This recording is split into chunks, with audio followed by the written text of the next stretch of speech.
ఇంకొక చిట్టా కూడా నేను మన సైంటిస్టులకే అంకితం చేస్తే ఈరోజు చాలా మాట్లాడుకుంటాం రాజకీయ నాయకులది. మనం పైసలు పెట్టి కొంటాం, 5 రూపాయల పేపరు, 6 రూపాయల పేపరు, 10 రూపాయల పేపరు, 1000 రూపాయల సంవత్సరం సబ్స్క్రిప్షన్. ఇంత కంటెంట్, ఇట్లాంటి కంటెంట్ మీకు ఏదైనా ఛానల్ అప్పచెప్పిందా ఇప్పటిదాకా? సో వీ డిజర్వ్ మీ ఆశీర్వాదాన్ని మేము కోరుకుంటున్నాం. It is not about just money friends. మాకు క్యూఆర్ కోడ్ ఉన్నది, ఆ క్యూఆర్ కోడ్కి మీరు ఎంత ఇస్తారు అది వేరే విషయం. మీకు నచ్చితే ఇవ్వండి, లేకపోతే లేదు, అది వేరే విషయం. బట్ మీ ఆశీర్వాదం మాకు ఖచ్చితంగా కావాలా. మేము ఇంకా ఎక్కువ డెలివర్ చేస్తాం, ఇంకా ఇంపాక్ట్ఫుల్గా డెలివర్ చేస్తాం. డంకే పే చోట్ భారత్ సే బడకర్ కూర్చున్నాయి. ఈ మాట నేను ఎందుకు అంటున్నానంటే కొన్ని సంవత్సరాల తర్వాత 1966లా ఎప్పుడైతే బీజం ఆగిపోయింది చూడు హోమీ బాబాది, ఆ బీజం మళ్ళీ ఇయ్యాల నాటిండు నా దేశ నరేంద్రుడు. న్యూక్లియర్ పవర్కి ఎందుకు అడుగులు వేయొద్దు అని చెప్పి కలగన్నాడు నా దేశ నరేంద్రుడు. ఇవాళ మళ్ళా థోరియం బేస్డ్ న్యూక్లియర్ ఎనర్జీ ఎందుకు రావద్దు అని కలగన్నాడు నా నరేంద్రుడు. ఇవాళ న్యూక్లియర్ బిజినెస్ ప్లాట్ఫామ్లో వచ్చిన కథనాలు తీసుకొని మనం చూస్తే మళ్ళొకసారి మన పాత విజన్ అనేది మనకు ముందుకొచ్చింది. భారత్ యొక్క థోరియం ఆశలను అడియాశలను చేసిన ఆ వేళ అననే ఈ క్యాప్షన్కి ఇప్పుడు మనం చిట్టా అయిపోదాం ఫ్రెండ్స్. ఒకసారి ఆయన ఎక్కడున్నాడో ఇప్పుడు పుణ్యాత్ముడు, ఆయనకు ఆత్మశాంతి కలగాలని మళ్ళొకసారి ఇట్లాంటి హోమీ బాబా మన భారతదేశంలోనే పుట్టాలని పరకాయ ప్రవేశం చేయాలని కోరుతూ ఈ చిట్టా మొదలెడుతున్నా. థోరియం భారత్ యొక్క లాస్ట్ పవర్. ఇది నేను చెప్పేటప్పుడు కొంచెం బావుకైతే ఫ్రెండ్స్, బికాజ్ నేను పిచ్చోళ్ళ నీళ్ళ కోసం, because I come from an automobile background. కొంచెం జర అర్థమవుతుంది ఇవన్నీ. భారత్ యొక్క లాస్ట్ పవర్ ఇది. ఇవాళ మన విజన్ ఉండే చూడు, అది మళ్ళీ తిరిగి వచ్చిన రోజు ఇది. ఎప్పుడైతే మోదీ గారు అడుగులేసినారో, అడుగులైన మామూలుగా వేయలే మోదీ గారు. 2047 కల్లా భారత్ అనేది సెంచరీ ఆఫ్ ఇండిపెండెన్స్లోకి వెళ్ళిపోవాలా, 100 gigawatts ఆఫ్ పవర్ తయారు చేయాలా. ఇది కేవలం బిగినింగే. ఈ బిగినింగ్ అనేది భారత్ని ముంగటికి తీసుకోబోతూ 500 gigawatts కరెంటు న్యూక్లియర్ ఎనర్జీ ద్వారా ఉత్పత్తి చేయాలా అనే కళ ఇలా సాక్ష్యం అవుతుంది. ఇప్పటికైతే target 100 gigawatts. Excuse me friends, కొంచెం థోరియం తీసుకొని చూస్తే ఎనర్జీ ఎంపైర్లల్లా అగ్రగామి. ఇది హోమీ బాబా గారి దుర్మరణం తర్వాత దీన్ని సప్రెస్ చేయబడ్డది. కాకపోతే ఈ థోరియం అనేది ఇన్ఫైనైట్ క్లీన్ పవర్కి నాంది వలుకుతుంది, దారి చూపిస్తుంది. డిస్కవరీ ఆఫ్ థోరియం ఫస్ట్ ఏందో అది తెలుసుకున్న తర్వాత మనం చిట్టా ముంగడిపోదాం. 1828లా నార్వియన్ ప్రీస్ట్ ఎవరైతే మార్టిన్ ఎస్మార్క్ ఎవరైతే ఉన్నారో ఆయన ఒక బ్లాక్ మెటీరియల్ని డిస్కవర్ చేసిండట. కెమిస్ట్ జేజే బర్జిలియస్ అనే పేరు ఉన్నది ఆయనది. ఆయన ఈ న్యూ ఎలిమెంట్ని థోరియం అని చెప్పి పెట్టి, నేమ్డ్ ఆఫ్టర్ థోర్ అని చెప్పి పెట్టి, గాడ్ ఆఫ్ థండర్ అని చెప్పి దీనికి నామకరణం చేసిండ్రు. నేమ్డ్ ఆఫ్టర్ థోర్ అంటే గాడ్ ఆఫ్ థండర్. భారత్ దాని తర్వాత దీన్ని డిస్కవర్ చేసి ఎందుకు డిస్కవర్ చేసింది అని అంటే world's largest recoverable thorium reserves ఏడున్నాయనంటే మన భారత్లో. ఈ థోరియం అనేది ఒక research of clean power thousands of years నుంచి భారత్లో ఉన్నది. సో హోమీ బాబా గారి యొక్క కళ ఏదైతే ఉండే చూడు, థోరియం బేస్డ్ న్యూక్లియర్ ఫ్యూచర్ అనేది అయితే ఉండే చూడు, అది ఎందుకు మొదలైందని అంటే భారత్లో ఇంత థోరియం దొరుకుతుంది కదా, మనం వీడికైనా చేసుకుంటే కాదా, అసలు మనం యురేనియం మీద ఎందుకు డిపెండ్ కావాలా అన్న ఈ కళ, భారత్ మీద ఉన్న ప్రేమ ఇన్ఫ్యాక్ట్ చెప్పాలనంటే ఆయనని బలి తీసుకుంది. ఈ భారత్ యొక్క శత్రువులు ఆయనను బలి తీసుకున్నారు. ఎందుకు తీసుకున్నారు అనేది ఈ చిట్టా. Clean power, zero imports, total energy independence చేసే ఈ థోరియం నిజంగా చెప్పాలనంటే గాడ్ ఆఫ్ థండరే, ఒక వజ్రాయుధం భారత్కి. వెస్టర్న్ యురేనియం మోనోపోలిస్ని గడ్డపార దించేస్తుంది డైరెక్ట్గా. 1966లా ఎప్పుడైతే ప్లేన్ క్రాష్ మాంట్ బ్లాంక్లా మన హోమీ బాబా గారు మరణించినరో దాని తర్వాత ఎన్నో మిస్టరీస్, ఎన్నో అనాన్సర్డ్ క్వశ్చన్స్. అయితే వరల్డ్ యురేనియం దిశకు ఎందుకు పోతుంది, థోరియం దిశకు ఎందుకు పోదు గిరీష్, మళ్ళీ థోరియం అంత పెద్దదైతే అందరు యురేనియం సైడ్ ఎందుకు పోయినరు అని చెప్పి మాట్లాడితే 1939లా ఐన్స్టీన్ ఎప్పుడైతే యుఎస్ని యురేనియం బేస్డ్ వెపన్స్ తయారు చేసిండ్రో, సీబర్గ్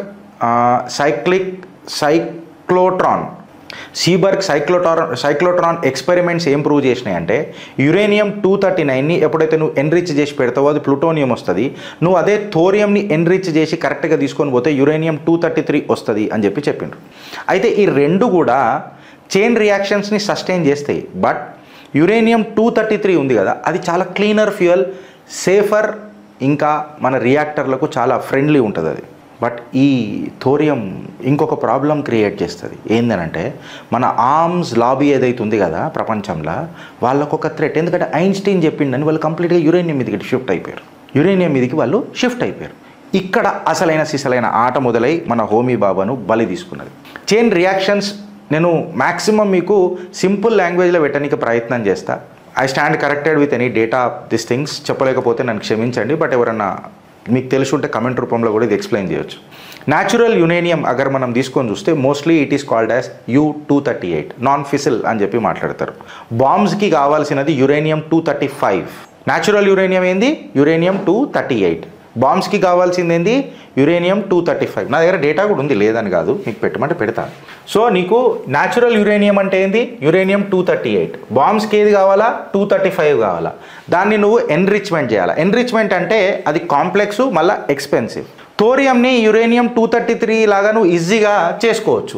ఇది ఏమైతుంది? ఎమిట్ చేస్తుంది, హై గామా రేడియేషన్ ఎమిట్ చేస్తుంది. అయితే ఇది క్లీన్ ఎనర్జీకి చాలా మంచిదంట, కాకపోతే వెపన్ మేకింగ్కి మంచిది కాదంట. అందుకనే వెస్ట్ ఏం చేసిందంటే థోరియంని యూజ్ చేయకుండా యురేనియం యూజ్ చేసింది. హై గామా రేడియేషన్ ఉంటుంది కాబట్టి ఇది బాంబ్ మేకింగ్కి మంచిది కాదు, రేడియేషన్ ఎక్కువ ఉంటుంది కదా. సో వీళ్ళు ఏం చేశారు? యురేనియంకి షిఫ్ట్ అయిపోయారు. కాకపోతే క్లీన్ ఎనర్జీకి ఇది చాలా మంచిది. మన భారత్ యొక్క ఆలోచన చూడండి. ఎవడరా మీకు అన్నది భారత్ బిచ్చప్ దేశం అని? చెప్పుతో కొడతా నా కొడుకులను ఒక్కొక్కని. ఆనాటికే ఈనాటి దాకా నా భారత్ పరుస్తూనే వచ్చింది. నువ్వు మా ప్రతిభని సప్రెస్ చేసినావు నా కొడక ఒక్కొక్కడికి. సో ఇవాళ మ్యాన్హాటన్ ప్రాజెక్ట్ ఇట్లా తీసుకొని మనం చూస్తే ద యురేనియం ఏజ్ అని అంటారు దాన్ని. మ్యాన్హాటన్ ప్రాజెక్ట్ని యురేనియం ఏజ్ అని అంటారు. పర్ల్ హార్బర్ తర్వాత యుఎస్ ఏం చేసిందంటే ఈ న్యూక్లియర్ ప్రోగ్రామ్ని యాక్సిలరేట్ చేసింది. అమెరికా ఈ న్యూక్లియర్ ప్రోగ్రామ్ని యాక్సిలరేట్ చేసింది. వాళ్ళు ఏం చేసిరంటే ఈ యురేనియంని ప్లూటోనియంని తీసుకొని ఒక గ్లోబల్ స్టాండర్డ్ క్రియేట్ చేసేసింది అమెరికా. దాని తర్వాత సీబర్గోడ్ మనోడు ఏం చేసిండంటే థోరియం రియాక్టర్ని డిజైన్ చేసిండు. థోరియం రియాక్టర్ని డిజైన్ చేయగానే ఏమైందనంటే ఈ 232 అబ్జార్బ్ న్యూట్రాన్స్ ఏవైతే ఉంటాయో అవి ఏమైనాయంటే ఈ 232 అబ్జార్బ్స్ న్యూట్రాన్ ఏవైతే ఉంటాయో అది ప్రొటాసినిటియం నుంచి యురేనియం 233 తీసుకొని వచ్చి ఫిషన్ చేసి క్లీన్ పవర్ని ఇచ్చింది. ఈ న్యూట్రాన్ అబ్జర్వ్ చేసుకొని 232 న్యూట్రాన్ అబ్జర్వ్ చేసుకొని దీని ఏమంటున్నారు?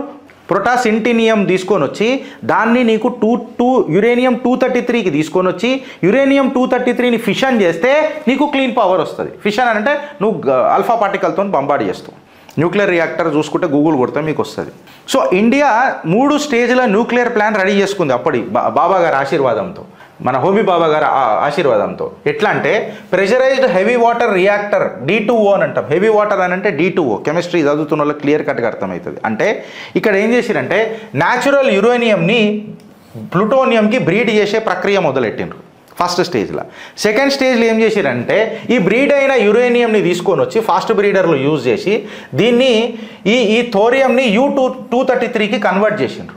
U-233కి కన్వర్ట్ చేసిన తర్వాత ఏమైందనంటే ఇది క్లీన్ ఎనర్జీకి మంచిది బికాజ్ ఆఫ్ హై రేడియేషన్ కాబట్టి ఈ థోరియం రియాక్టర్లతోని క్లీన్ ఎనర్జీ ప్రొడ్యూస్ చేసే రెజిమ్ తయారు చేసిండ్రు, ఒక సాంప్రదాయాన్ని తయారు చేసిండ్రు.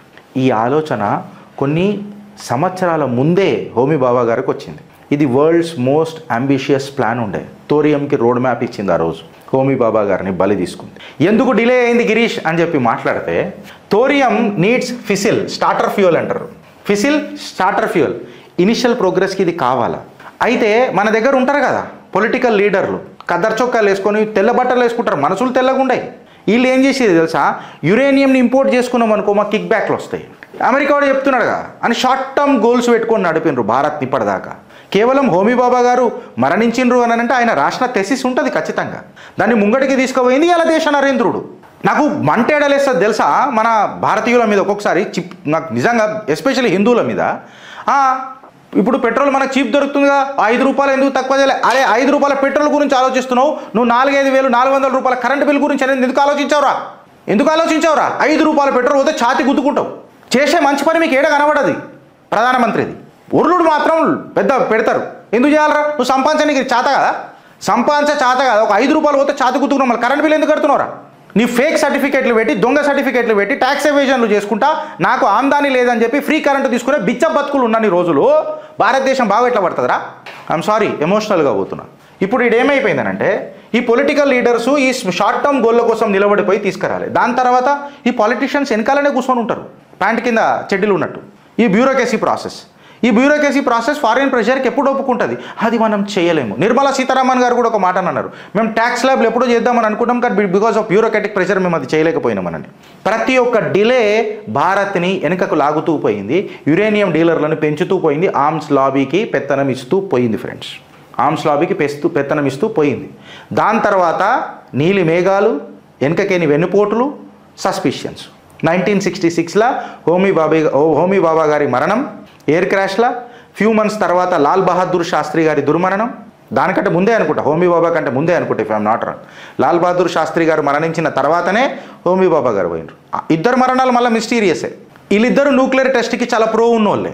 మళ్ళీ ఇది అమెరికా విజిల్ బ్లోవర్ వైపు దారితీస్తుందా తీయదా?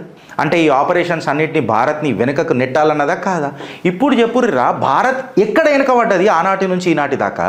మీకు ఎందుకు సంకోచం ఉంటుంది మీ మనసులా? నేను అమెరికా పోతేనే గొప్పగా అవుతా, నేను అమెరికా పోతేనే పెద్దగా అవుతా, నా రూపీ పడిపోతున్నది, నా డాలర్. నీ డాలర్ ఏంద్రా? నీ కాంట్రిబ్యూషన్ ఏమున్నది దేశానికి? ఇంత పెద్ద మహా ఆస్తులు డాలర్లు సంపాదించాలంటే పోకపోతుండేనారా అమెరికాకు? సంపబడ్డరు వాళ్ళు, సంపబడ్డరు.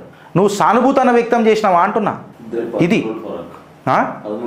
మళ్ళా ఇద్దరు న్యూక్లియర్ ప్రోగ్రామ్కి వాళ్ళు నాంది పలికిన వాళ్ళు ఇద్దరు లేరు. ఇయ్యాలి పూల్వాలా చాచా 4 టర్ములు పనిచేసిండా, ఆయన చచ్చిపోయిన బిడ్డలు వేసి వచ్చిందా?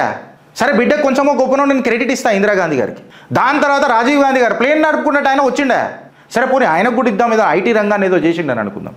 ఇక తర్వాతనైతే శంషాబెట్టి గీక్తే షటాకోళ్ళు దేశంగాని దేశం వాళ్ళు ప్రైమ్ మినిస్టర్ కంటే పెద్దగా చేసుకొని ప్రోటోకాల్లు తయారైనారు కదా. మళ్ళీ దాని తర్వాత రాఫేళ్లకు పైసలు లేవని అన్నారా? భారత్ని వెనుకకు నెట్టిర్రాయా? భారత్ ఎప్పటి నుంచో ముంగట్టు ఉండే సోనీకి చిడి ఉండేరా ఫాల్తుగా. నీకు అర్థం కాకపోతే నేనేమనాలా? ప్రాబ్లం మనతోనున్నది, ఇలా ఎవరితో లేదు. ఇలా ఆపరేషన్లు చేసి భారత్ని వెనుక గుంజిండ్రు. ఈ కోల్డ్ వార్ లాజిక్ ఏముండే ఫ్రెండ్స్ అందరికీ తెలియదా? చైనాకు మద్దతు తెలిపినరు ఈ అమెరికా. చైనాకు ఎందుకు? యుఎస్ఎస్ఆర్కి చెక్ పెట్టనీకే. ఇండియా దానికి పనిష్మెంట్ తీసుకున్నది ప్రతిసారి ఎందుకు? రష్యా దోస్తానా. ఇవాళ అదే దోస్తానా ఈ అమెరికాకు వెన్నుపోటు కాదు, ఛాతీల ఒడుస్తున్నది. ఛాతీల నువ్వు వెన్నుపోటు ఒడిచినావు, మేము డైరెక్ట్ ఛాతీల ఒడుస్తున్నాం. చరిత్ర చాలా ఇంపార్టెంట్ ఉంటుంది ఫ్రెండ్స్, చాలా ఇంపార్టెంట్ ఉంటుంది. దాని తర్వాత థోరియం సైంటిస్టులకు అందరికీ టార్గెట్ చేసుడు మొదలెట్టిండ్రు.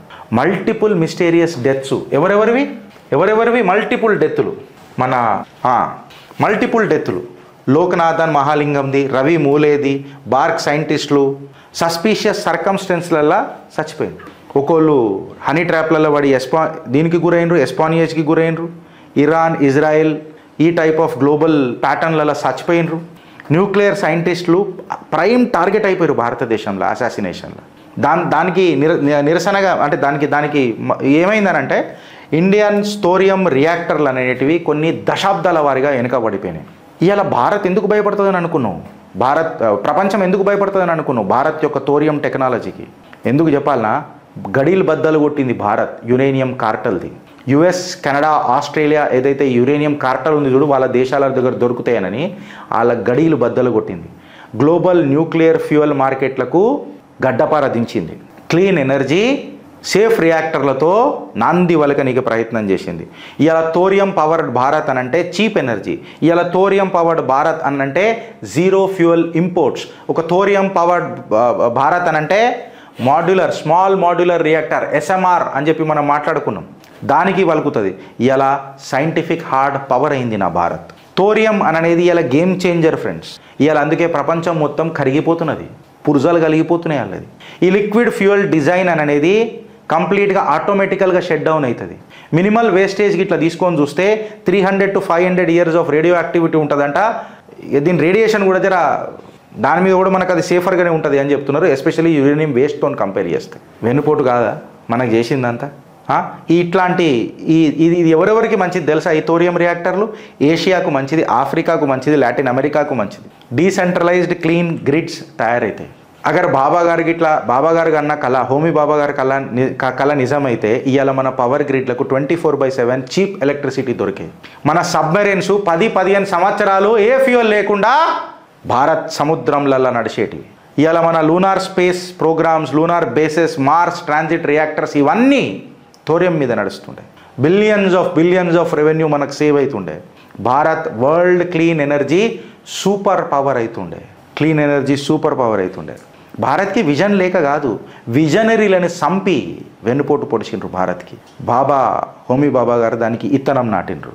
ఈ పొలిటికల్ బ్యూరోక్రాటిక్ సర్కిల్ ఆయనకి వెన్నుపోటు పడిచి ఆ ఇత్తనాన్ని పెరగకుండా బూట్లతో తొక్కిండ్రు. ఇది అన్టచ్డ్ ట్రూత్ ఫ్రెండ్స్, ఇది అన్టచ్డ్ ట్రూత్. మరొకసారి హోమీ బాబా భారత్ సైంటిస్టులలో ఎవరికొకరికి పరకాయ ప్రవేశం చేస్తాడు, చేసి తీరుతాడు. ఈ యురేనియం కార్టల్ని ఎండ్ చేస్తాడు. ఇది కేవలం ఒక ఫ్యూయల్ కాదు ఫ్రెండ్స్, ఇది భారత్ యొక్క ఫ్యూచర్.